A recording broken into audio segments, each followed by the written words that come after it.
नमस्कार, माझ्या यूट्यूब चॅनलमध्ये तुमचं मनापासून स्वागत आहे.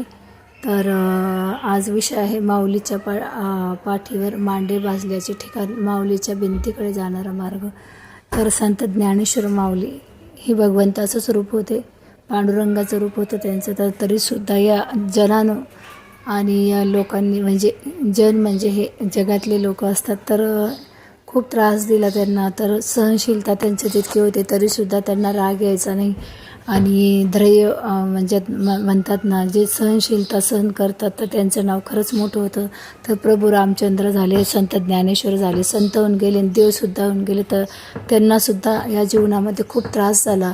आणि शेवटी लोकांना असं वाटायचं की आता त्यांनी समाधी घेऊ नये, तरीसुद्धा नंतर मग त्यांना समाधी घ्यावी लागली. की त्या काळामुळे तो माणसाला याच्यामुळे की या समाजामध्ये जे लोक असतात ते चांगल्या माणसांना खूप अतिशय त्रास देतात. तर अतिशय त्रास दिल्यामुळं माणसांना त्यागाची भावना निर्माण झाली.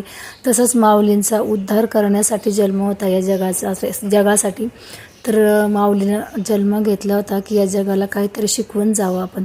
तर खरंच त्यांनी शिकवून दिलं की त्रास झाल्यानंतरसुद्धा आपण इतरांचं हितचिंतक म्हणून चिंतत राहावं आणि काहीतरी करून जावं या जगासाठी. या जगाचं आपण काहीतरी देणं लागतो.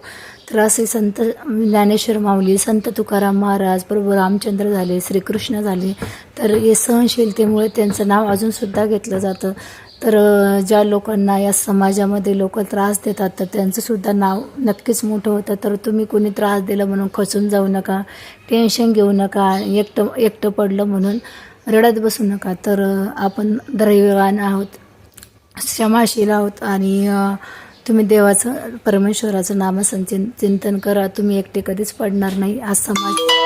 हा समाज त्रास देणाराच असतो. तर जास्त विचार करायचा आणि कुणी आपल्याला असं म्हणलं, कुणी आपल्याला तसं म्हणलं, कुणी आपली निंदा केली.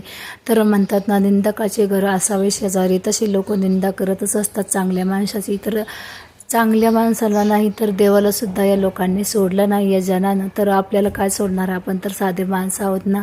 तर असं ताण घेऊन कसं चालेल. तर आपण परमेश्वराचं चिंतन करत राहा आणि एकटं पडलं म्हणून मुळच एका कोपऱ्यात बसून कधीच रडू नका. धैर्यानं जगत राहा आणि नामस्मरण चिंतन करा. बघा, एक दिवस नक्की तुम्हाला देव भेटेल.